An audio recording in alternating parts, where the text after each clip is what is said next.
সবার প্রথমে আমার প্রণাম নিয়ে বন্ধুরা। এই মর্তে যা হতে চলেছে তাই নিয়ে বা হচ্ছে তাই নিয়ে ছোট্ট একটি কবিতা লিখেছি। যদি কোনো ভুল ত্রুটি হয়ে থাকে ক্ষমা করবে বলছি। প্রথমেই আমার নমস্কার নেওয়া। এবার বাপের বাড়ি আসিস নেমা, তুই শ্বশুর বাড়ি থাক।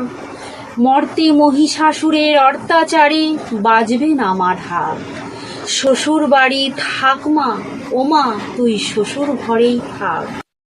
তোর কাশফুলে আজ রক্তের দাগ, আগমনী সুরের আর্তনাদ।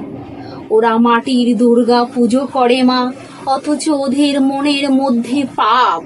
শ্বশুর বাড়ি থাক মা, ওমা তুই শ্বশুর ঘরেই থাক। মর্তে দুর্গা ধর্ষিত হয়, হারায় দুর্গা প্রাণ।